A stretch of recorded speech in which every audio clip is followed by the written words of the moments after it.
Probably should have had my unk in my hand. Just give me something to hold on to.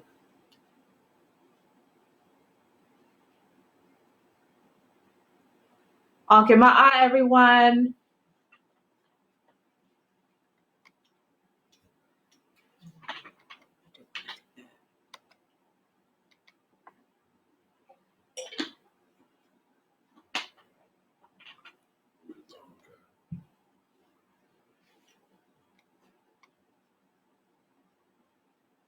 What do you mean? It's in the room. I'm trying to see. How do I see who's on? I can't see. No, that's not the right thing. All right, give me a comment in the comment section if you're on. Just give me an unk in my eye so I can tell you guys are there. Cause I can't tell who's on here.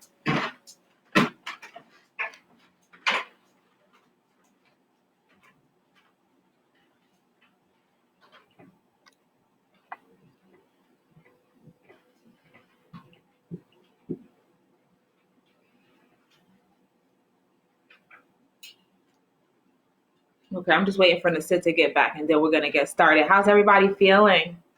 I hope everyone is doing well. It looks really good outside. I haven't been outside yet today, but it looks really pretty. So dua nata for that. Dua nata that like all of this quarantine is like not happening in the dead of winter. I gotta admit, I'm actually happy about that. So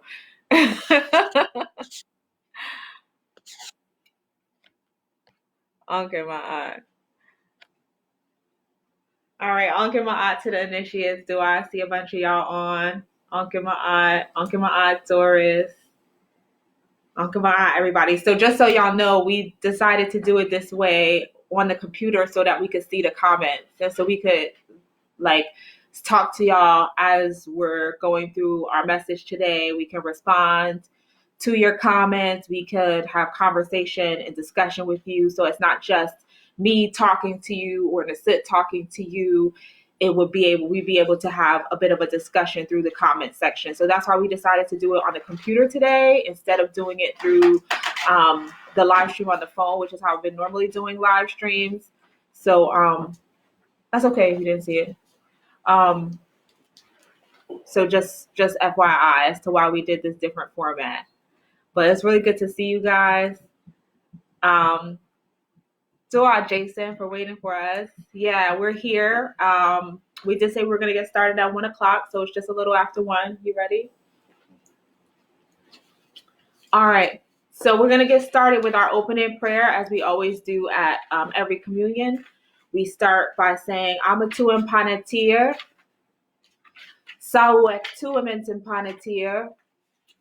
Biti, Duauma, Kedipa Heru. And the translation is give yourself to Netta daily, keep yourself for Netta daily, and may tomorrow be as today.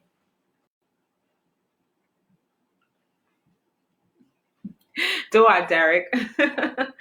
We give homage to the Creator, who is like our Father and who is like our Mother, who is everything that we can perceive and everything that we cannot perceive, who is everything and yet is no thing, who comes to us in the form of the Netaru Ra, who is the light of the heavens, the light of the inner planes, as well as the light of our lives, who shines the light for us on the path of Maati, which is the path of truth, justice, righteousness, and harmonious balance, who comes to us in the form of the light of vitality, giving us the strength and the endurance to live and act upon that which we know to be true. Homage to you, the one who shines in and through us as a beacon of light for those of us who are blind to the facts of their place, their position, and their responsibility in the divine scheme of things. May we be ma'akaru, true of thought, word, and deed to our highest reality, and in our moments of crises, in the dark nights of the soul, when it appears that everyone and everything else has let us down, so it is, and so shall it be. Amen Maat, and may everyone say Ma'akaru. To our netta. Okay, so I'm Hmt NTR and Embahra for those of you who do not know us or who have never joined us on live streams before. I'm the High Priestess and the First Lady of the Temple of Nu. I'm joined here today by Naswt Biti, Sankhu, Kheper, who is our Chief Priest, our founder, our leader, and our king, joining us here today for today's communion.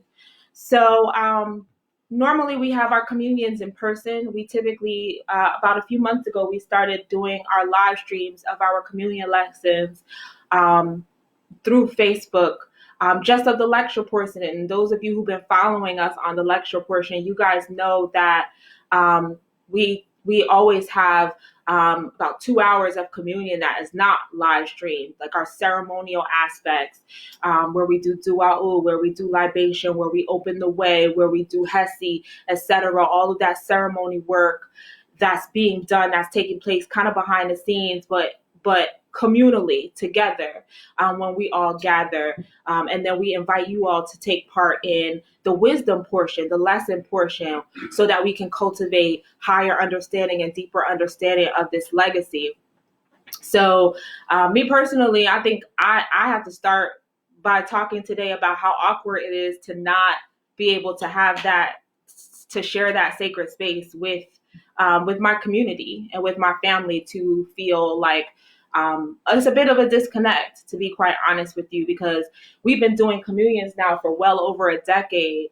And I'm just used to, like, that's what we do on Sundays, like we get up, we put on our whites, we go to the Hmt NTR, we go to the divine house, we hug our brothers, we hug our sisters, we do our hesi together, we chant loudly, we hug the children, even when they loud, we still love them, That's what we do when we have our ceremony, and we invite the Netru in, and we invite our ancestors in, and it's a blessed occasion. And I want to make sure that it's clear that what is sacred about coming to the temple and coming to sacred space is not that the Hmt NTR is the only place where we can find the divine force, because we know that that's not true. We know that Netr exists within us, as us, that Netr is in everything. And so we can find Netr everywhere, and we can connect with Netr anywhere. So there isn't, like, it doesn't necessarily mean that coming to the temple is the only place where you can make that connection or cultivate that connection. What's really special about the Hmt NTR is that the Hmt NTR, the divine house, the house of God, the sacred house, the holy house, is that the holy house is where we all communally gather in order for us to say, like, I acknowledge that Netr exists within me, and I acknowledge that there is a divinity within me that I seek to cultivate. And not only do I seek to cultivate it, but I also seek to support others as they cultivate their inner divinity. I also see their divinity as a reflection of my divinity. I also want to celebrate their divinity. I want to celebrate my divinity. I want to uplift divinity. I want to honor divinity. I want to worship divinity. And I want to be empowered by the worship of others. It's that community space and that communal uplifting and empowerment that is so meaningful to us as African people, as Kemetic people. So this quarantine changes that to some degree. But technology means that we don't have to lose that. Like, we still get to have the opportunity to say, like, what is sacred to me continues. What is important to me continues, and that I have a charge and a responsibility and a desire not to lose sight of what is sacred to me just because I'm challenged. Like, just because we're going through the dark night of the soul right now, right? Just because we are going through the crisis doesn't mean that everything that matters and everything that's sacred and everything that's holy and everything that's meaningful gets put to the side or is made secondary. Like, this situation it actually demonstrates how important it is for us to hold true to what we know to be true and right, and how important it is for us to stay connected to each other, to the sense that we have and the cultivation that we have on our inner divinity, and to our commitment to Maat, our commitment to live righteously, our commitment to spread Maat in the world, and our commitment to connect to others as they do their divine in the world to the best of our ability. Like, nothing about COVID-19 or about the quarantine or about any of that should change the fact that as Kemetic people, we have a responsibility to be unapologetically Kemetic about how we live today and always. And so more than anything, that's what I'm holding fast to. That's what I'm holding true to. Those of y'all who know me best probably know, like, I really didn't want to cancel communion. Like, Nissa and me was like, how long can we wait before we make this decision? Like, we was like, we pushed it all the way to the last minute of deciding that we were going to do it like this, because we was like, this is important to us and to all the people who rely on this spiritual inspiration to motivate them and keep them going. It's the first time we had to ever cancel due to that extenuating. Yeah, it really, I don't think we canceled, like I said, in like over a decade. Like, we've had communion going steadily for might be like 13 or 14 years. Yeah. So this was like foreign territory. We was like, no, we don't cancel communion, But as time went on, it became clear that not that we were canceling, but that we had to learn how to adapt. Mm-hmm. And we had to learn how to be flexible. And so we just said, okay, let's get in touch with our Geb selves and let's be flexible. And so here we are, Dua Netta for that. And Dua Netta for all of you for joining us. Again, I'll restate that we're on my computer today because I can see you guys' comments, which is awesome. Normally when I'm on the phone, I can't see the comments. So today I can see your comments. So, I would love to hear what you guys are thinking or what you guys are feeling. If you have concerns, if you have questions, please go ahead and post them. If we can get to them, we will. If we can't, we will come back to it later. But this is just a good way for us to be able to commune. And Dua Katrina for saying you love my hair. I appreciate that. Okay.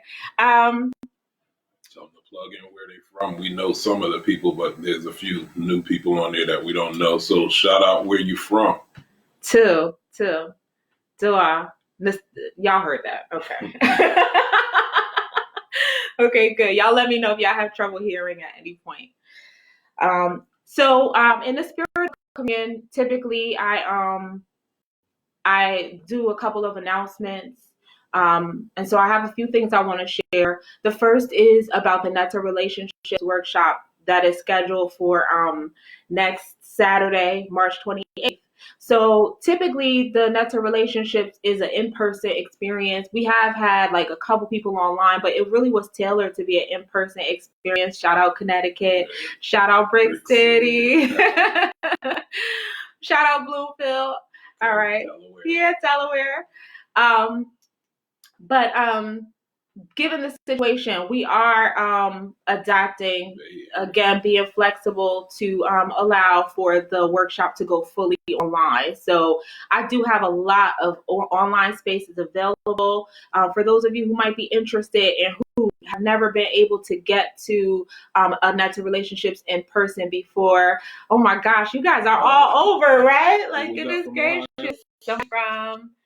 Somebody from Louisville, Kentucky, Derek Grant from Columbus, Ohio. We got Kimberly in Louisville. We got Ayana in White Plains. We got Chandra in West Palm Beach. That's awesome, guys. Doing that there. Okay. So definitely check out the Netta Relationships event page, which is connected through our temple page, to consider signing up if you've been interested in figuring out what we do in that workshop or being a part of what we do in that workshop. The Netta Relationships series is about cultivating a relationship with the divine forces. So we examine one netter or netter at a time. So this time we're working with Haru. And so we're just going to focus the entire 4-hour workshop just on Haru. We're going to study his attributes, going to study his history, the way that he manifests. We're going to study his symbolism. We're going to study what his name means, his relationship to other Neteru. And then once we understand who Haru is and how our ancestors conceived of this energy, the way that they thought about the Haru energy and the way that they thought about the Haru presence, then we're going to work to cultivate that Haru presence in our lives and invoke that Haru energy in our lives and in ourselves, so that we can have that relationship and that connection to that Haru force, which is so necessary right now. It's now spring, which means we're now in Aries season. Aries energy is very connected to that Haru energy, but more significantly, everybody's quarantined. People are not working right now. So it could be very easy to get the blahs or to get into a slump.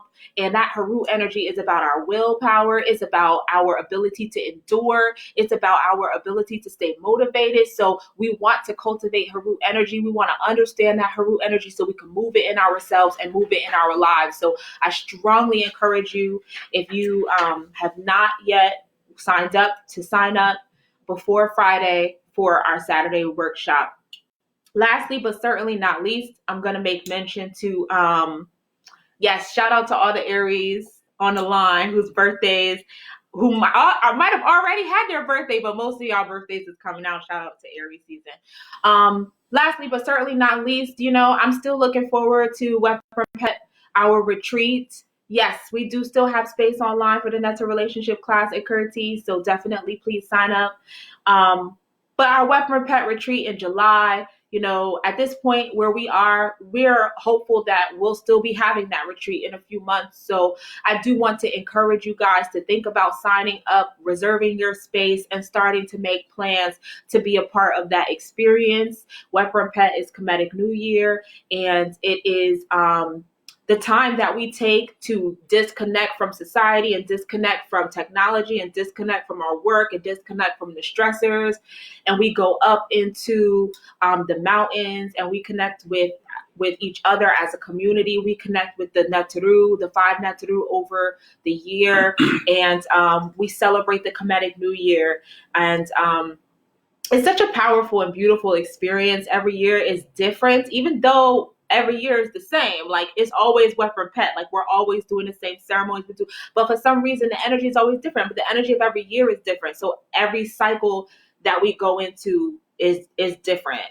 And we never are the same. Like, once you go through something, you're never the same again, right? So every retreat experience is so different and so powerful, and it's such an amazing and beautiful recharge that we all get, as far as being able to, again, just be out in nature and just like cleanse and just rest and rejuvenate and celebrate and ceremonialize and ritualize. It's just so amazing. So again, please check out our website, templeofanu.org, for more information about Weapon Pet, so you can get the dates, so you can get the price, so you can start thinking about making payments, and so you can start making plans to be there, because at this point in time, it is still our intention to celebrate Weapon Pet at our retreat in July. Okay, so that's it for announcements for today. Big up them East Orange people, they keep that Alma and Majudy. Yeah, they just say East Orange like 4 times. Yeah. Shout out to East Orange. Okay.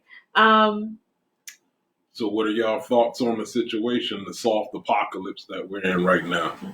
Let me hear some of your thoughts on it. Yeah. Are you scared? Are you secure? Are you stable? Are you staying conscious through the crises?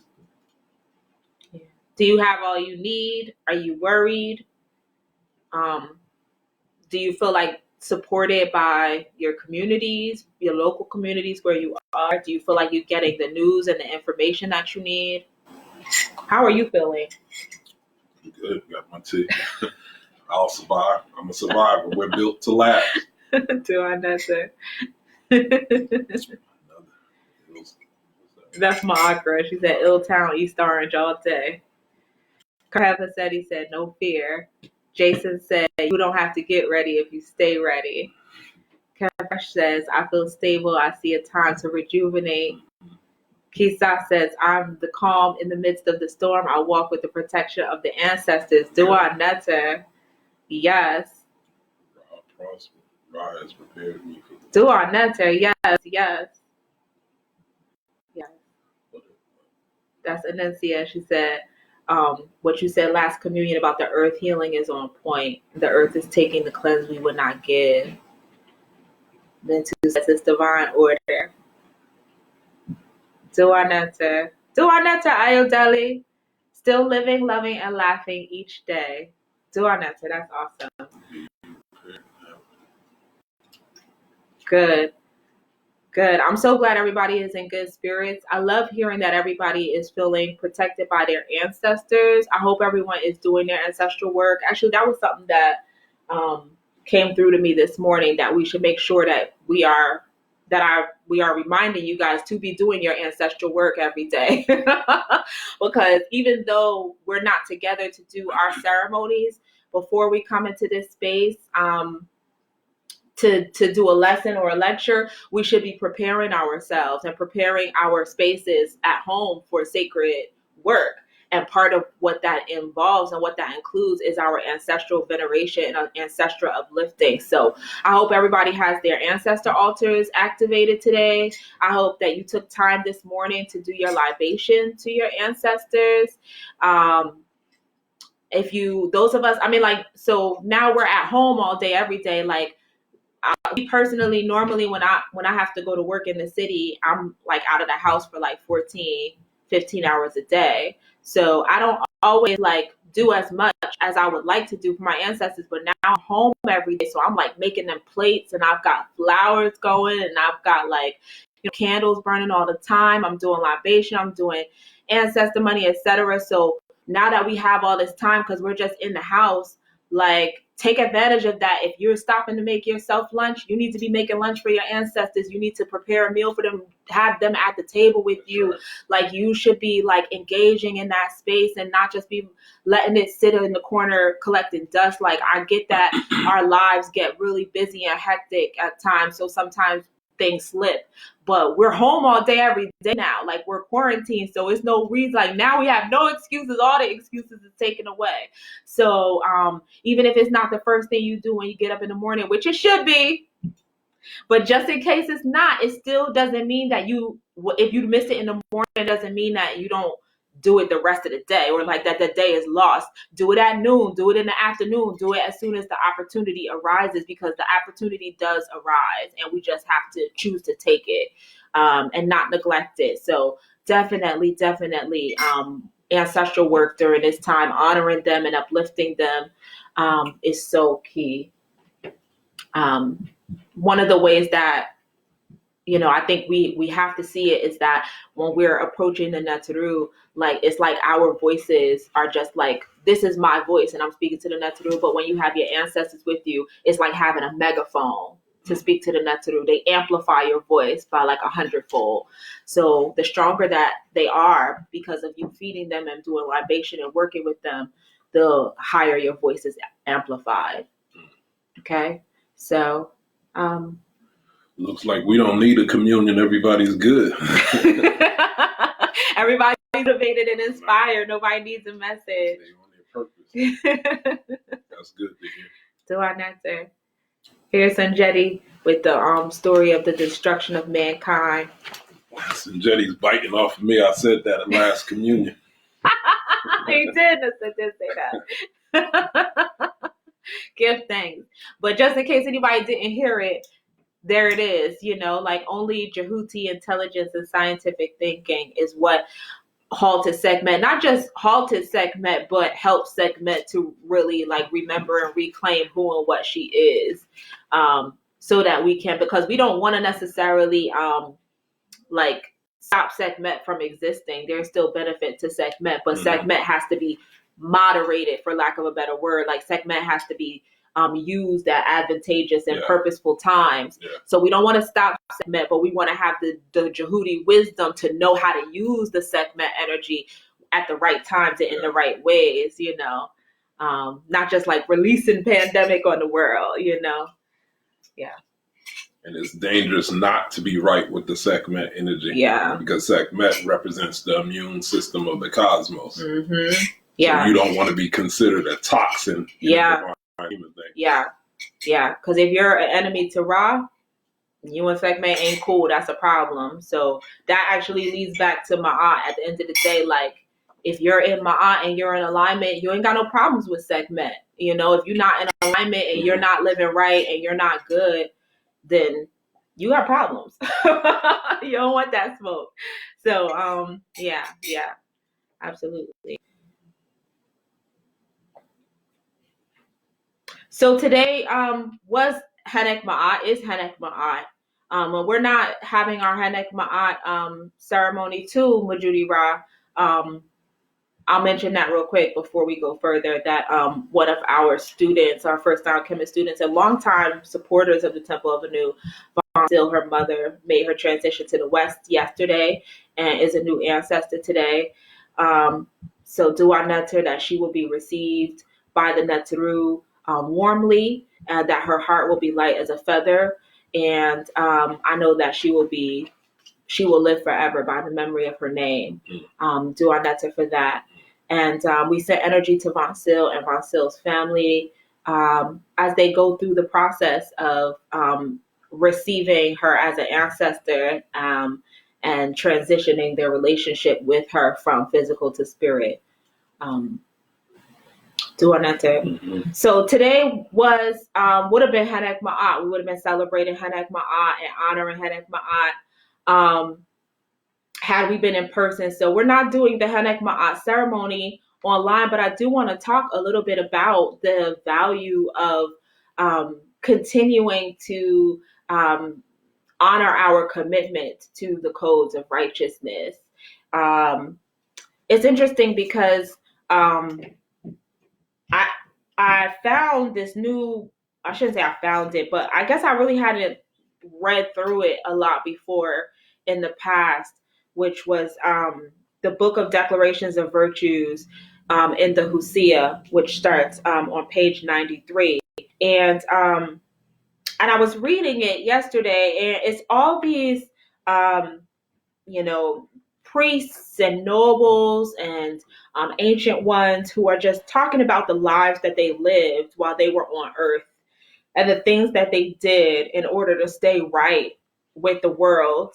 And it was just them talking about like the way that they committed themselves to cultivating Ma'at in everything that they did and everything that they were. And why I liked it so much when I read it yesterday is because Ma'at continues to be something that we have to examine from a practical perspective, not just in theory and not just as like this abstract idea. When you talk about Ma'at, like Ma'at is truth, Ma'at is justice, like it sounds like so abstract. But at the end of the day, Ma'at has to become this concrete and purposeful choice about how we live and how we treat other people and how we treat ourselves and how we engage in the world around us, how we engage with nature. And so as I was reading this section in the Hosea, I was so impressed by the examples that these ancestors give us about the way that they engaged in the world and how they were able to keep their hearts as light as a feather by living up to these particular codes. The Book of Declarations of Virtues in the Hosea, selections from the Hosea. This is my copy. And it starts on page 93. Yeah. That's how you know you use it. That's how you know I use it. I did buy a new copy recently, but this is the beat up copy that I've torn up over the last decade. All right. So on page 97, I'm going to read from section 10, which starts on page 97. He says, I am silent before the angry and patient with the ignorant in order to quell conflict.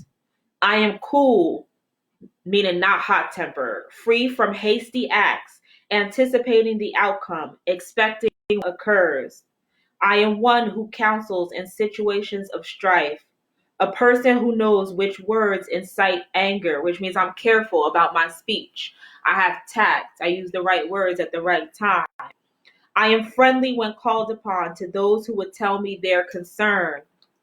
I am controlled, kind, friendly, one who comforts the weeper with good words. I am generous to those who count on me, and I am one who does good to his peers. I am one who is just in the house of Neter, who recognizes flattery when it is spoken, which means I am grateful when people say nice things about me. I am pleasant. I am open handed, which means I am a giver. I am a possessor of food who does not hide his face from those in need, meaning that when someone comes to you to ask for something, you don't be like, I don't like, you know how when you walking through New York City and you see the homeless people, you like, like he's saying, I don't hide my face from those in need. I am a friend of the poor, and I am favorable to those who do not have. I am one who feeds the hungry who are needy, and one who is open handed or generous to those who are destitute. So, this is like just a clear statement about what it looks like to be someone who lives virtuously. Like, it's not just about truth, justice, righteousness. Like, what does righteousness look like in action? What does reciprocity look like in action? Reciprocity in this instance is like, the universe has given me so much. I have been blessed with so many things. So I have the ability to be open-handed with those who are generous. I have the with those who are needy. I have the ability to be generous when it is my time. Because I've cultivated wisdom and people have spoken kindly to me, I also know how to tell the truth in a way that's not harmful or hurtful to others. I also know how to be just. When someone comes to me with a concern, I know how to be fair and balanced in my treatment of them. When someone comes to me and they're in pain, I know how to bring harmony and peace and lightness to their life. And I know how to be a comfort to them. So this is a statement of this ancestor saying, like, I don't gotta fear. He doesn't say I don't fear death, but he don't gotta fear death. I can tell you right now, this is somebody who don't have to fear leaving this life, because when you have lived in such a way that you can speak your virtues like this, then you know that when you make your transition, that you will be welcomed into the ranks of the high and righteous ancestors, that you will be welcomed by the Netzeru, that your heart will be light as a feather. So there's no concern there whatsoever as far as like, oh my God, I gotta hurry up and get my life together. Like, you don't gotta get your life together if you was living right in the first place. You understand? So all these ancestors, this whole section is doing is just reminding us what it looks like to live right and what it looks like to actually put the laws of Maat into action. So, you know, in the Hosea, there's an earlier passage. It is on page 31. It is the writings of Kunanub. And he says, a mortal man dies along with his dependents, but will you be a man of eternity by your righteousness? So we have to ask ourselves what kind of people we want to be, period. It doesn't matter what's going on in the world around us.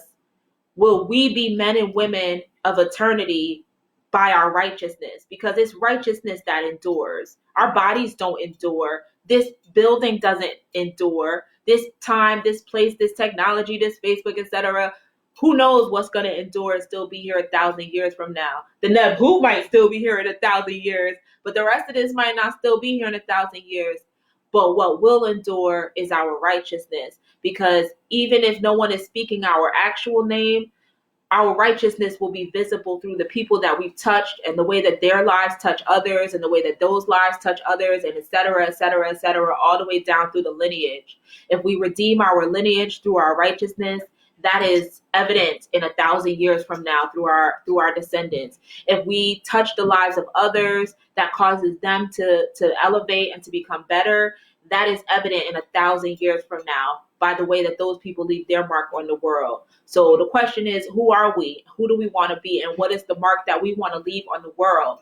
And if the answer to that is that we're people of righteousness, then we have a charge today and always to be mindful about how the things that we do contribute to that rather than detract from that. Because everything that we do have to feed Ma'at. Everything that we do have to be a reflection of Ma'at, or else we're not being authentic. We're not being honest. We're not being just. We're not being righteous. was we can't be righteous sometimes when we're being watched. We can't be righteous sometimes when we think it matters. It always matters. That's the important part. It always matters. Who we are when no one else is looking is more true than who we are when everyone is watching. And it doesn't matter what other people are doing. If you're a righteous person, then you're a righteous person. You can't be worried about what other people are doing. If you're righteous, then you have to live that way. If you're a person of Maat, then you have to live by Maat. That's your code. That's your charge. And if you live by Maat and you impact others around you to also live by Maat, then they will shift to match your energy and your intensity. But you should never debase yourself or lose sight of who you are, attempting to be where they are. So, yeah. Anybody got any thoughts about any of that or want to share anything in the chat, in the comments? I hope you all keep reading that. And like I said, I was really impacted by that when I was reading it. Because for whatever reason, I probably read it before, but never really like dug into it before. And just in digging into it yesterday, I was just really impacted by the things that they said they did and the commonality. Like all of them talked about being generous with the needy. Like all of them talked about being patient. All of them talked about not being quick to anger. All of them talked about having, taking their time with their words and choosing the right words. There's such commonality between their testimonies and their statements, as far as what it's like to live virtuously. So here's Sanjetti sharing a supporting quote about character. Says, Amun favored me and perceived me because of my character. 2, do another. Mm-hmm.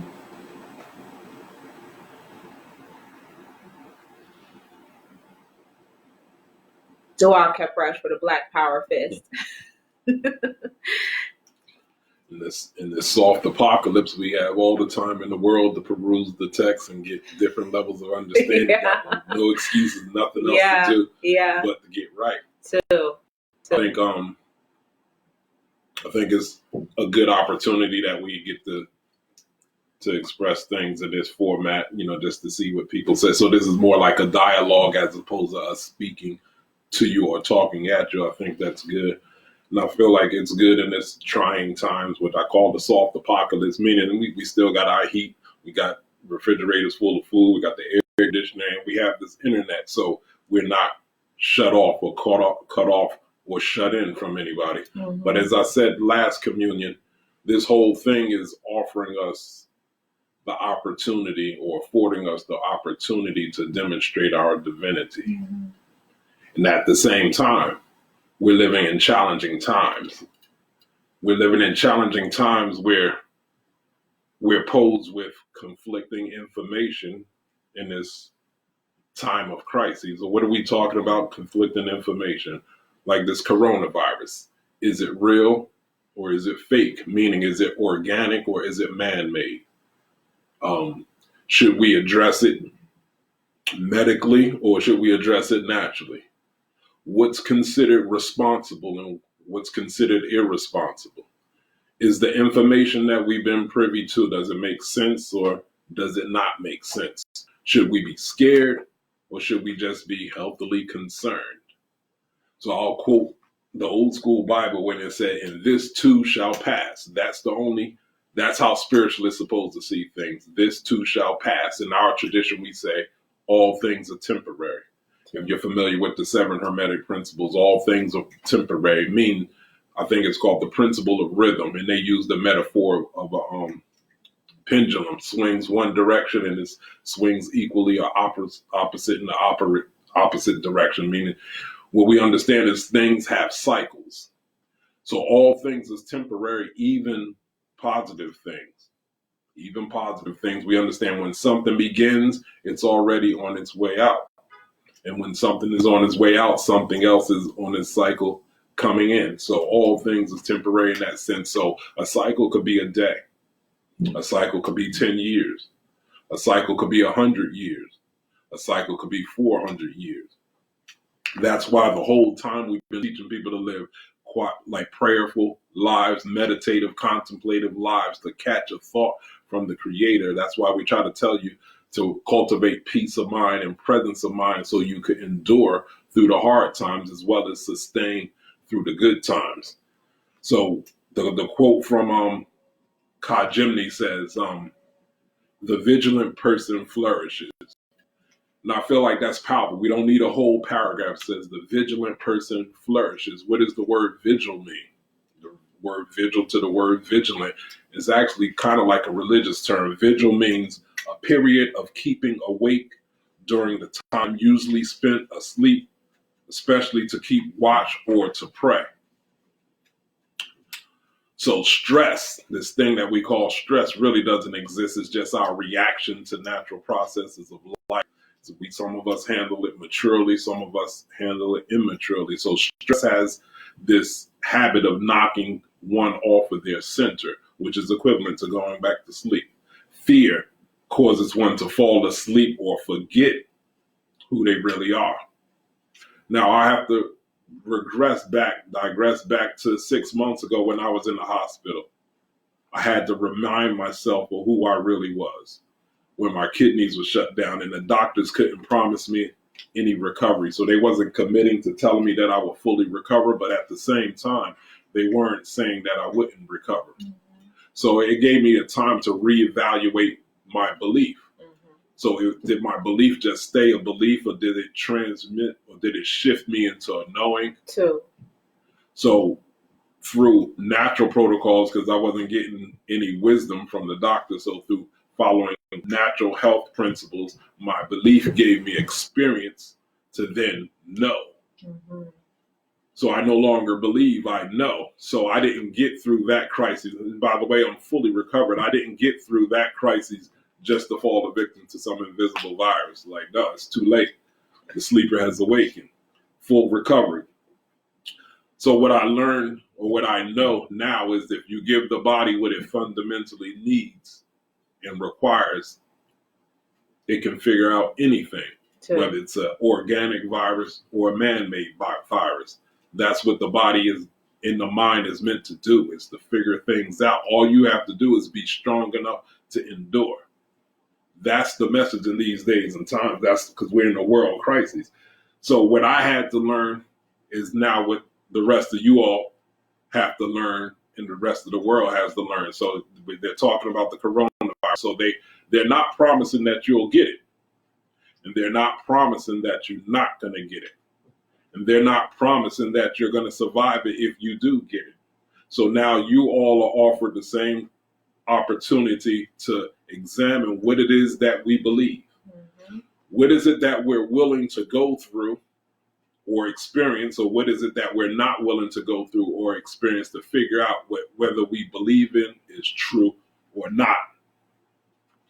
So we're in a time now, it's an interesting time. We're in a time where science is trying to supplant religion and spirituality. Mm-hmm. Science is the new religion and people are happy about it, but are they?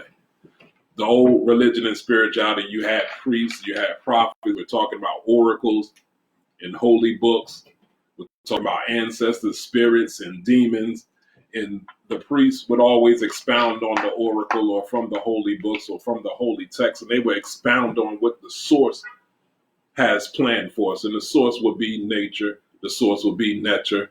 The source would be with people calling or use those terms are always interchangeably with God, whether you think it's Neter, Ra, Allah, Jehovah, whatever. So the priests are always charged with trying to give wisdom to why things are the way they are, and whether we're in violation or in tune with the law. So when bad things happen, it becomes the priest or the prophet's responsibility to try to teach you why things have to be the way they are, because usually we're said to be in violation of some order or code, hence the story of Sekhmet.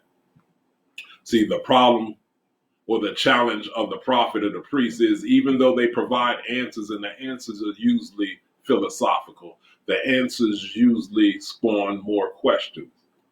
And because they spawn more questions, that tend to spawn more doubt in people. So we could have an oracle, and the oracle will give you the answer to your question, but it still might not make sense to your rational mind. Yeah. And as a spiritualist, you're required to Maat, means live into truth. Even though it doesn't appear to make sense, as you live into the truth, it all makes sense. So that was always the challenge of the spiritualists and those who follow that. But now science is claiming they have the answers.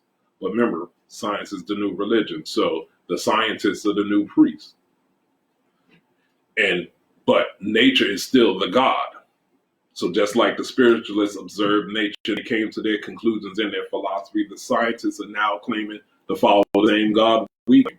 And they're coming to conclusions also. And don't you know, they believe in spooks and spirits too. It's called viruses, microbes, bacteria.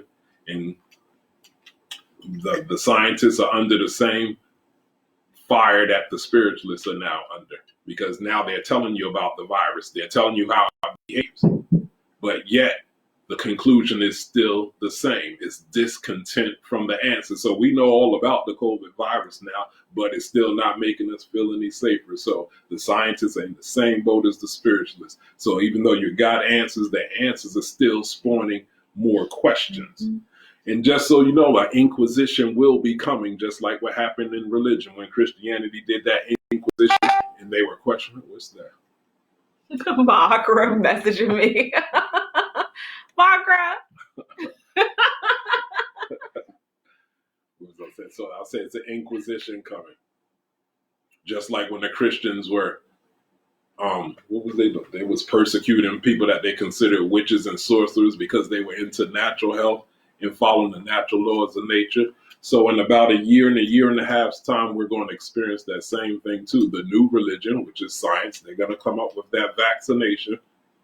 And it's already happening. Now they don't have to recognize our religious exemptions anymore. So they're going to place us in a position where they're going to ask or tell you to take that vaccination. And so instead of killing people, your livelihood could be on the order or on the line if you don't take that. So it's the same as the Inquisition. When the Christians put you under the Inquisition, they either killed you or tortured you or put you in jail. So the same thing can happen too. When they come up with those vaccines, they can make it mandatory. If you try to exercise your religious right or your religious exemption, you could be either thrown in jail or you won't be able to make your livelihood. They'd be like, I don't want you teaching my children. I don't want you driving my children to work. And it might be very hard for those who try to hold the stance. So science is just supplanted religion, and they've lent themselves to the same evils in which they condemn. See, the difference between the spiritualists in contrast to the scientists are the spiritualists are okay with the unpredictability of life, because we'll do an oracle reading and the reading either going to make sense or not, but we understand that there's an unpredictability even though you have some answers. The unpredictability leads for us, for spiritualists, the unpredictability leads to new and exciting information. For the scientific types, the unpredictability unnerves them. They get uncomfortable. Spiritualists believe that God or the spirit will use even science for the betterment of the whole world, or even to the destruction of the whole world. While the scientific types believe that God or spirit is childish and none of that has anything to do with the improvement of human culture or society. So just before we got online, I was watching, just the general conversation that's going on in the community. And I see that spiritualists and naturalistic practitioners are being ostracized as though we caused the COVID-19 virus and stuff like that. So I understand that people are very uncomfortable and they're very uneasy because this is the first time in decades where people have generally been the foundation of their lives has been uprooted. So here we are in a soft apocalypse, but it's different when somebody's telling you got to stay in the house. It's the difference between a 2-week vacation on your own terms, and it's the difference between a 2-week vacation and they might have tanks rolling down the street to make sure you don't come outside the house. So even though it's good, some people are going to be going stir crazy in the next couple of weeks because they're not used to not doing anything. Mm-hmm. So I notice that people think the natural practitioners and the spiritual people are being flippant. They think we're being irresponsible. They say we have no evidence for the claims that we have. And there's some validity to it. But I'll say just because a person doesn't have scientific evidence does not exempt one from recognizing the natural laws of nature. Mm-hmm. So we're going back to the beginning. We're going back to the essence of who we say we are and what it is that we believe. Yeah. So there's a point where spiritual philosophy has to be adjusted or even put to the side. What is the natural laws of nature? Would it say nature trumps everything? True. Nature trumps everything. True. So that brings new dimension to the whole saying that go with God, right? True. So what is it that us spiritualists and natural practitioners hold to or stand on in these times? Whether we like it or not, whether we believe it or not, this is it. This is what it is that we believe, and this is what it is that we hold on to. What are people saying? Just came out with the vaccination and they recommend it be mandatory. Yeah. There was actually two questions I want to go back to. Let me see if I can find them real quick. The first one was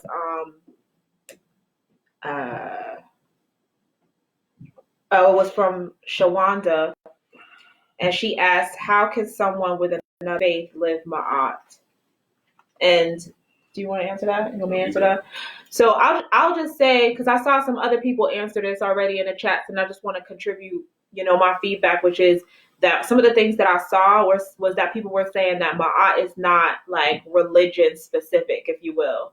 Ma'at is just the natural order of the universe. Ma'at is like living in tune with the universe. It's living in harmony, living in balance, living in order, living justly, etc.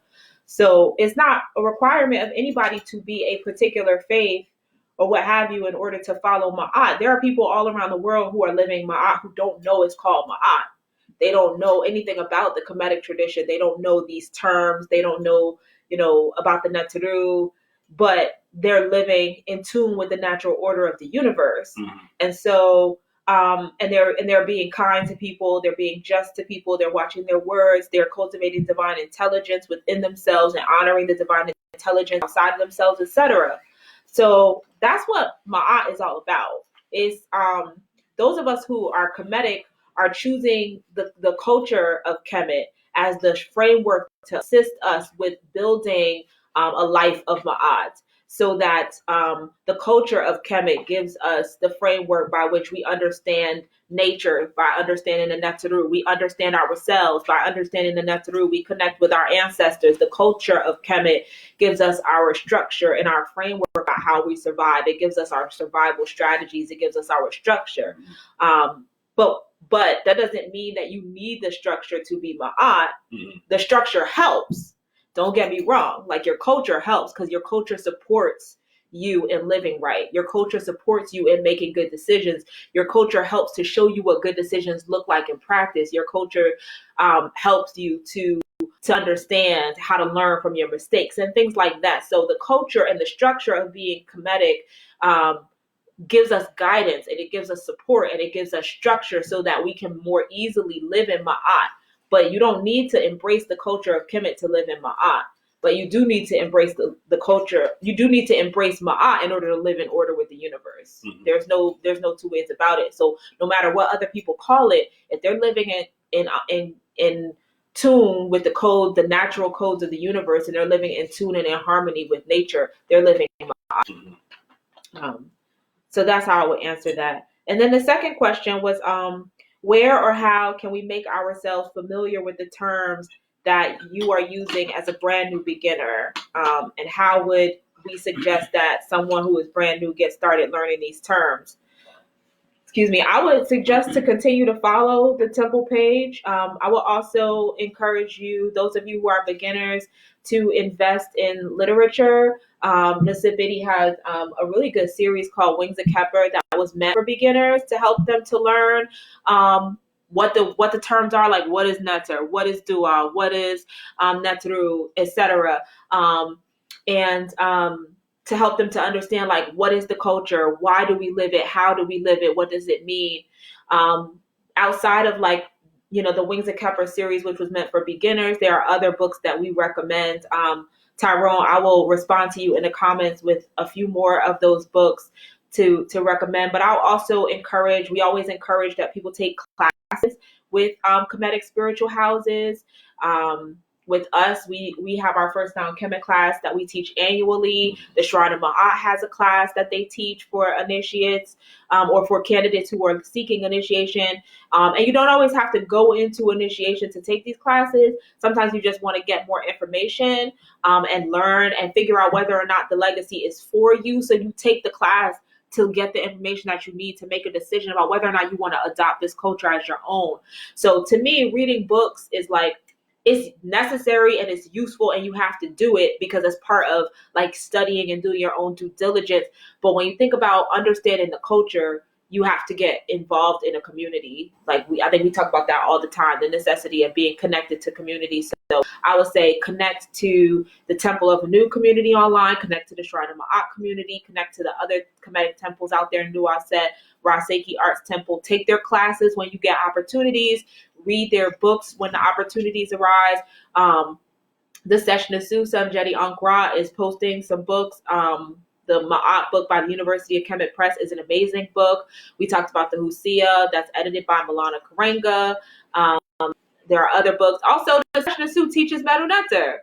So if you're interested in learning the language specifically, connect with the Session of Su Sanjeti Ankara, Ari Nefer, because he teaches classes on beginner Sesh Medu Neter. So he's also an amazing resource for that. So, but Tyrone, I'll get back to you also with some other books. If Sanjeti doesn't already post them, I will share with you some other books that I think you can look at. Anyway. Scroll back to Sanjeti. He said something about natural practitioners. This one? This one before that. Yeah. He said, I think the best advice from the natural practitioners in regards to helping in the protection against the virus is in the area of nutrition. Correct. And then he said, increase our ability to fight viruses by increasing vitamins and minerals, and especially those that are specific to the immune system. Keep your body hydrated with alkaline water. Increase your green foods, your raw green foods. Get plenty of sleep on top of the recommendations by the CDC and the World Health Organization and your local medical and health professionals. Do I answer?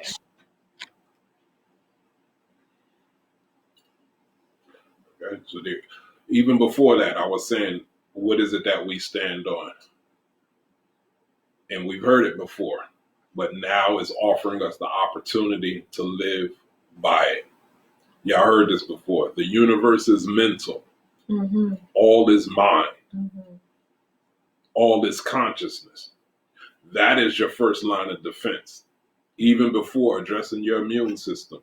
Even before addressing your melanin magic. I know there's a lot of talk about whether melanated people are immune or not, but if you look it up, we went over that in the last communion. Melanin does work in support of your immune system. However, it does not mean that you're immune to COVID-19. Two different things. Supporting the immunity and being immune to COVID-19. No one has the answer to that question. What is the cure, or what makes you invulnerable to COVID-19? So now that we know the universe is mental, that it's all in our mind, that everything is about our consciousness, and our consciousness is our first line of defense, does it mean that we ignore the advice of the CDC? No, I'm in agreement with what Sanjeti said. So, of course, we're going to wash our hands. But we were already doing that. We was already washing our hands. What they say, cleanliness is next to what? Godliness. And what else they're saying? They're telling us social distancing. Actually, spiritual people are already used to social distancing. They call us cults when we distance ourselves from certain people, because we understand that certain people's mentalities and certain things, some things about their lifestyle can influence us to do negative things. So spiritual people were already doing social distancing in their own right. Yeah. But primarily, we're talking about you must mind your mind at the end of the day. So limit exposure to fear-based rhetoric and propaganda, meaning you might have to turn the TV off. So you might have to turn the radio off. You might have to slow up your online time, because like when I go to restaurants and stuff like that, they're listening to that stuff every day, all day. So if you don't mind your mind, then you're compromising your immunity.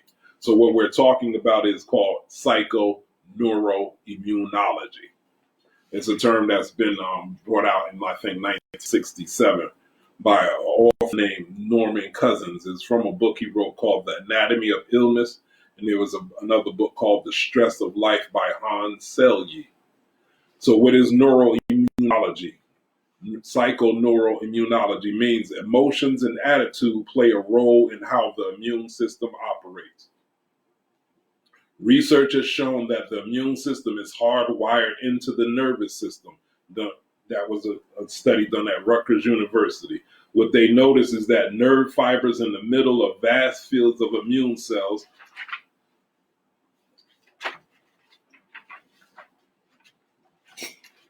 hold up, let me repeat that. In the middle of vast fields of immune cells, they looked at where immune cells were congregated at the spleen and other organs of the immune system. They used to think the immune system was autonomous, meaning that it worked on its own. But to the contrary, the immune system was hardwired into a communication system with the nervous system, the spleen, the lymph nodes, and more. Further research has found that the immune cells also had receptors for neurochemicals, adrenaline and noradrenaline, substances that are involved in fight or flight reactions. The findings provided a direct link between the immune system and the mind. The implications from this information that or emotions, thoughts, and attitudes could have an effect upon the immune function in disease development and recovery. So all that's to say is that fear weakens the immunity. So you have to watch who and what it is that you're listening to. There's a connection between the mind and the cells. It is even saying that the mind is not even in the body. Mm-hmm. That the mind permeates in the body. So it's a connection between the mind and the cells. When the cells come together, they form tissues. When tissues form together, they form glands and organs and vice versa. So they're showing you that there's different levels of subtlety till it gets down to the invisible. So there's a connection between the visible and the invisible. So if the cells form tissues form glands, and the cells are connected to the mind, that means any type of disturbance of the mind is going to disturb your cells. Therefore, the issues become in your tissues, therefore affecting your glands, therefore affecting your hormones, and your hormones are chemical messengers that's telling your body how to stay healthy. So there's always a connection between the mind and the environment. Mm-hmm. Many illnesses actually deepen with negative diagnosis. So that's why, once again, we have to watch our exposure to negative rhetoric, whether it's coming from our loved ones or whatever. You're going to have to fortify yourself in your positive space. That's why we always were teaching you to live prayerful lives with the hekau. The hekau are affirmations of your spiritual authority. Yes. So many illnesses deepen with negative diagnosis. Negative diagnosis makes people feel trapped in cycles of fear, panic, and depression. Yeah. All of that suppresses your immune system. Natural killer cells have been found to proliferate in a positive environment, enhancing the body's ability to fight off disease. So this is all before taking herbs and vitamins and stuff, or in conjunction with taking herbs and vitamins, because none of the herbs and vitamins are going to work if you're stressing in your mind. So the bottom line is taking responsibility for your thought process, taking responsibility for your health, even taking responsibility for your illness. If you happen to contract this, take responsibility. Your job is to learn everything that it is to know and mobilize your body's resources to fight back. It is said that 75% of illnesses are brought into control without medical supervision. Especially those who have emotional and intellectual balance, they tend to have a more rapid recovery. So what we're saying is stress is the main factor that compromises the immunity. Yeah. So now it's a good thing if you're already practicing yoga, if you're already practicing meditation, if you're already practicing prayer, Mm-hmm. now we all are afforded the opportunity to rest and relax. These are all the first lines of defense in your immunity before you consider taking vitamins, minerals, or medicine. So from that book by Norman Cousins, he said, this is what he recommended. He said, defy the verdict of the doctors with blazing determination. Meaning if you get, the way the doctors yield their diagnosis is like a death sentence. So just because if you do contract the COVID-19, it's not a death sentence. So what does it say? You have to defy the verdict with blazing determination. Yeah. People who announce that they'll beat their diseases have a much better survival rate. So you can't let your mind digress into negative spaces. This is what we're talking about when we're saying high vibration, staying in the positive mind state, because we know that negative thinking suppresses the immunity. So therefore, positive thinking activates and stimulates the immunity. So those with a belief in the higher power generally live at peace and feel protected. So that's what we've always been doing as spiritualists. We always reinforce our connection with a higher power, that source that exists within us, as well as without us. Guided imagery. See, guided imagery could be difficult if you were never doing your meditations and you're trying to wait till the soft apocalypse to have your guided imagery. So you could use your guided imagery to stimulate your immune system. You could visualize your immune cells killing foreign invaders and pathogens and flushing it out when you're drinking your water. So visualization is a must. You are what you create. You are what you think you are. So if you're a divine being, how are divine beings are supposed to be handling this situation? That's why I said this situation gives us the opportunity to demonstrate our divinity. So the time of the talking is over. So it's time for show and prove. Yes. Tap out negative emotions, anger and hatred. So as you see, negative emotions putrefy in your system. So now it's time, now that you have time, you can actually tap it out. Look at what is called emotional freedom technique. Mm-hmm. So look at that EFT tapping. So you could do that in the privacy of your own home. You can look it up online on YouTube. They show you the techniques on how to tap out your emotions, because that is those emotions that's undermining your immunity. We have to learn to have a peaceful response to challenge in life, because if we could say stay calm, then that's when we catch the thought of the Creator in our ancestors that's actually in constant communication with us. We're just knocked offline when we stress and when we fear. Love your family and friends and be forgiving. That's what Hmt NTR is about. Mm-hmm. Hmt NTR is about reciprocation. It's about balance. It's about, resolution.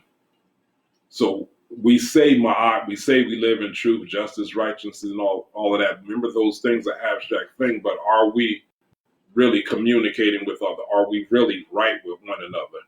What have we really done to get resolution with one another? That's why we do Hmt NTR twice a year, because that's imperative that we keep resolution and reconciliation constantly on our mind. Yeah. Because without communities, these things are just spooky things that's not connected to anything. So our relationships with each other is the grounding of our spiritual principles that we claim we live by. A positive attitude, a loving family, friends, and are effective stress coping energies that help boost the immune system. So now that gets back to community.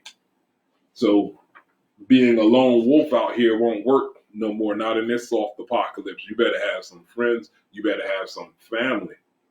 And that family, having just knowing, even though we're communicating online, just knowing somebody's there on the other side to hear, or somebody won't let you die up in your house if they feel like something's going on with you. That's going to help you relax through this crisis. And when you relax through the crisis, once again, your immune system builds up, and we constantly reaffirm our positive realities. So what bothers me about the whole thing, this is bigger than just washing your hands and social distancing. What bothers me, I still hear the fear rhetoric. So after all of the fear rhetoric, all we come down to is washing our hands and staying away from each other. So now it's almost like we are being encouraged to treat each other like we're the embodiment of the human coronavirus. So I say we have to be better than that. I agree with Sanjetti. we have to start addressing the immunity and how the immunity works, how the immune system works, as opposed to fearing things. Once we understand how the immunity works, then we can relax and understand that our bodies and our cells and our minds were meant to figure things out if we give it its fundamental requirements. So I want to leave it on that note, because we could actually come back tomorrow. We could come to, I ain't got nothing to do anyway, right? We come back tomorrow. We come back every day. We come back Sunday. So the next time I speak, I want to officially address the immune system. What makes the immune system? What makes it work? What suppresses it? But I just needed to address this first. The mind is the foundation of the immune system first. So I don't want to over inundate information, because right now we got a lot of time on our hands, so we might as well piecemeal it out and give ourselves the opportunity to really absorb what's got said. So we're going to get into the immunity and why it works, and because staying inside, that helps. Cleanliness helps, but there's a thing as being too clean. You could be too clean for your own good. Being too clean could take you out faster than actually discomfort that may come from actually so-called contracting the virus. Because that's how immunity gets built. The immunity gets built through shaking hands and touching bacteria-laden phones and remote controls and things like that. That's why you let babies put stuff in their mouth. They got to build that immunity, Yeah. Yeah, so it could be uncomfortable. You could get a snotty nose, congestion, or whatever, but we have the herbs, we have the philosophy, we have the nutritional science to address these things through our discomfort, but we still have to be responsible. So all I'm saying is there's a resolution between what the CDC says and the naturopath says. Yeah. Do both. There's always going to be resolution in both. Yeah. So on that note, I'll open it up to the floor and see what people are saying. Well, I want to acknowledge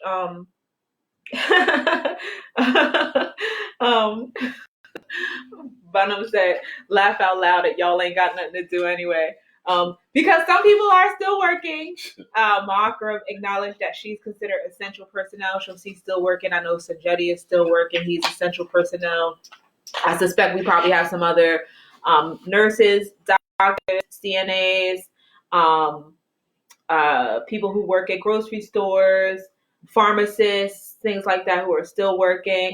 I was at Vitamin Shop yesterday. They told me that Vitamin Shop is considered essential, so they're still working and therefore still open, which is good for all of us to know.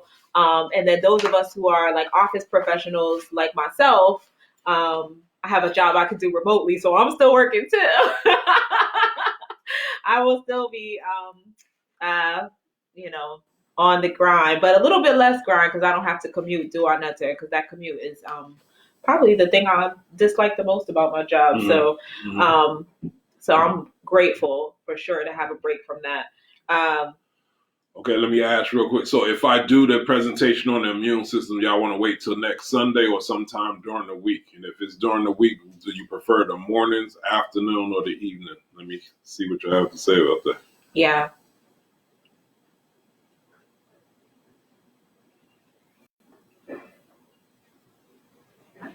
Dua Shawanda, she said she enjoyed her stay. Tapu to you too, sis.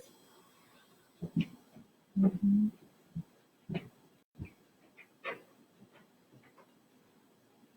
Dua Matthew.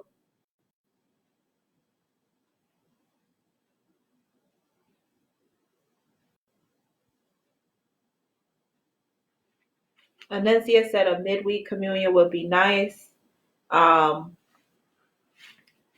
During the week at noon, during the week in the mornings, in the evenings, in the afternoons, so on Sundays, all day, every day, all day. Any day next week in the evenings, Sundays, evenings, nighttime. Oh wait, no. I still have to work at night, so daytime or Sunday. Pretty much whenever you can do it. They gonna come back and watch it. That's what he's saying. Should we do it on YouTube or Facebook Live? Should we do it on YouTube or Facebook Live? That's a good question. I don't know. Are we asking them? Yeah. Are we? So you guys, would y'all prefer to do it on YouTube, or do you guys like the Facebook Live format?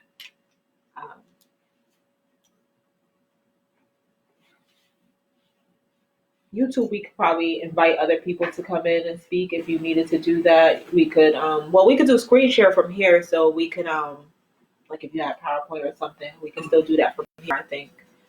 So, I didn't get any votes about Facebook versus YouTube except for Mayette, who said she likes Facebook, and Kisa likes Facebook. Makeda said YouTube. Anencia, y'all going so fast. Okay. Anencia said either Facebook or Zoom, Facebook. We will be grateful for whatever format you're able to do. Facebook. So you said Facebook is better for feedback. Is that true? See, YouTube has that live chat function. I don't know if the live chat, yeah, like, so technically speaking, there's a chat here as well. Go back where somebody said something about the elders. So the people are not on Facebook still think of our elders. Yeah, I don't know what to say about that. I think because I don't know how many people we have following our YouTube page, so like maybe we need to double stream, like stream both at the same time. Mm-hmm. Yeah, maybe double stream. Okay, y'all gonna make me get like all my technological capacity like improvements and stuff. So YouTube acts weird towards people talking about the virus. Are people getting blocked from YouTube for talking about the virus? Yeah, I think so. Oh, really? Okay, I didn't know that. But I wouldn't be talking about virus. I would be talking about the community. We done talking about the virus. Talked about that at the communion. We talked a little bit about some things today. So this is about being proactive. Yeah. Everybody has the right to know how and why their immune system does what it does. YouTube, you can download it.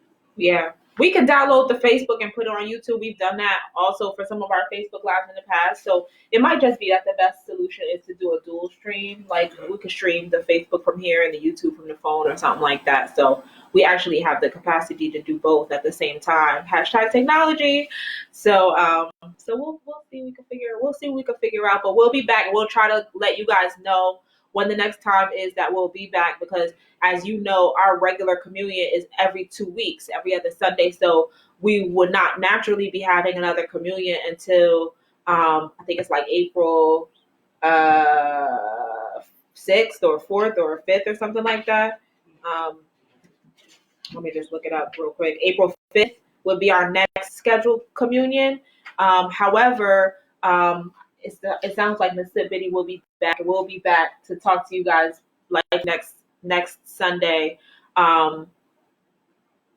Just to continue this conversation about how to rebuild our immune system and the things that we can be doing to strengthen ourselves. So I will give you guys a heads up as to the time and etc., so that you guys can plan to be available to catch it live. And if you don't catch it live, of course, the video will be remain on Facebook for you to watch the playback later. But we do like that you guys are here.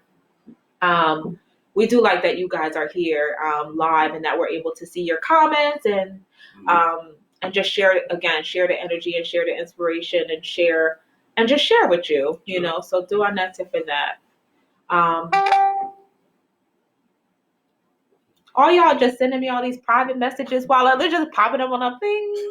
Okay. All right. So is there anything else we want to talk about? We're all good. Leave it up to the people if they have any comments, statement. Any other comments or questions or anything that we need to address? What was the article that you read today on health? Was there a particular article that you got resource from? No, that was from the book by Norman Cousins. It's called Anatomy of Illness and the Stress of Life. So in those books, it'll give you the articles that back up that information. Okay. Did you get that? Did you guys get that? Anatomy of Illness by Norman Cousins and the Stress of Life by Hans Selye. That's Selye.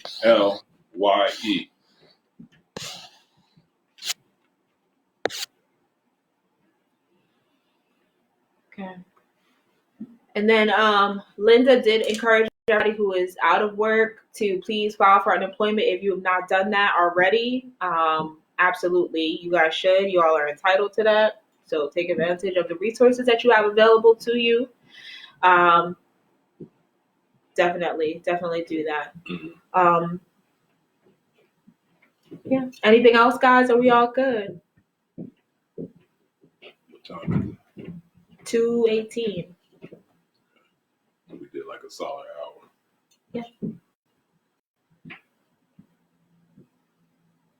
Let's say one more time. Yeah, he said say The Anatomy of Life by Norman Cousins. Is that it, right? Yeah. Okay. You know, The Stress of Life Anatomy of Life and the Stress of Life by Hmt.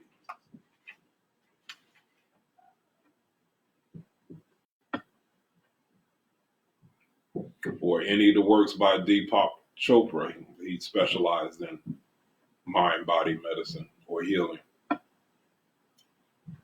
SELYE. Yeah. Okay. That should help.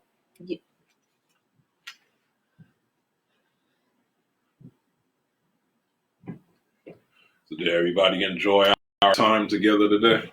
I enjoyed it. It was different. It was intimate. Yeah. Peyton said, "Throw the whole communion away because we ain't have no Hesse." No, I'm just kidding. Yeah, it's difficult to do Hesse. We don't have any of the drums here with us, so no Hesse today, Peyton. But if we have communion again in 2 weeks, in online format only, we'll see what we can do. Okay.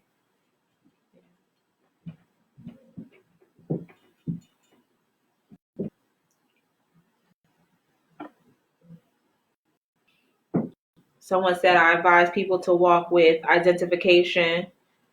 They recommended a book, The Science of Sleep by a sleep researcher. Is there a plan in place to start a Kemetic community? The Temple of Anu is already a Kemetic community. We're based in Newark, New Jersey. We have, I want to say like 9 or 10 initiated clans of folks. We have initiates here in New Jersey. We have some in New York City as well as the states. We have some in Connecticut, or an initiate in Connecticut. We have initiates in Delaware. We have initiates in Ohio. We have initiates in California. We have initiates in Georgia. So we have folks all over the country that are a part of our community. We have local supporters and people currently in our classes as well. Africa Pass? Oh, I guess so. She just posted that a minute ago. I'm all messed up for the day. Yeah. We have people who come. We have people who come from to the temple from all over the state of New Jersey, as well as people visit over the country. No, we didn't know that Dr. Africa passed. Sakina, do you know any of the details? Like, when did that happen? Was it just today? Was it yesterday? Do you know? Was it just like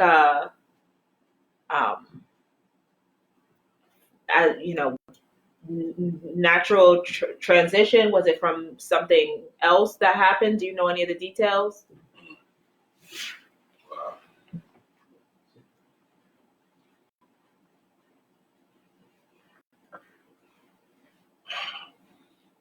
Yeah.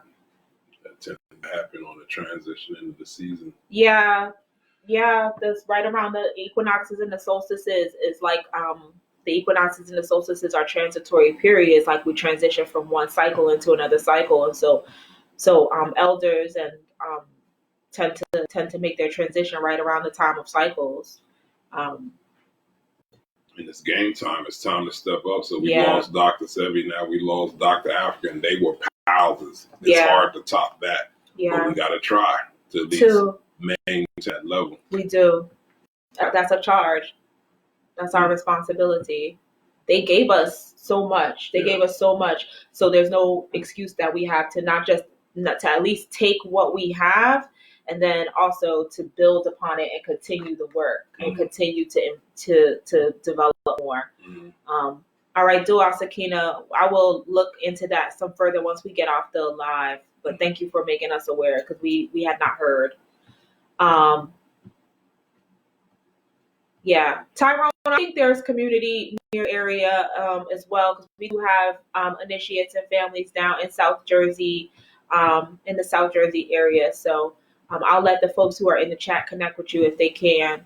But we have folks everywhere. Like I said, we have folks who come up to the communion from all over, and again, for people who can't always be there, we have people who come on the live stream regularly.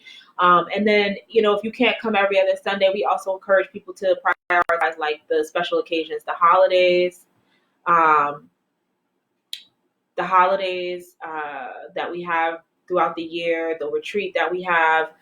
People who are not able to make it to every communion, they prioritize coming up to be a part of the physical community for those occasions. But certainly, this live stream and the things that we do a lot of our classes by live stream.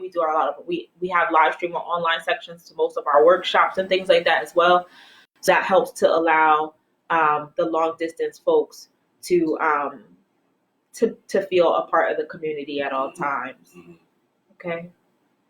All right, I'm gonna go ahead and end our video now. I think we all kind of want to send some energy to Dr. Africa and to his family to help him make his transition to the West, and may he be greeted as a new ancestor. May his heart be light as a feather, and I feel completely confident that he will be remembered. He will live forever through the memory of his name. And so as we speak his name today, tomorrow, and for the next couple weeks, all the energy and the love that we send to him is going to help him to make that transition in peace and in power, so that he may join the ranks of the enlightened ancestors. So we'll all go in peace and satisfaction. So we say Shemi Amatep, Dianu Anku Jastaneh. May we all be given life, strength, and health at this time. Okay? Shemi Amatep, everyone.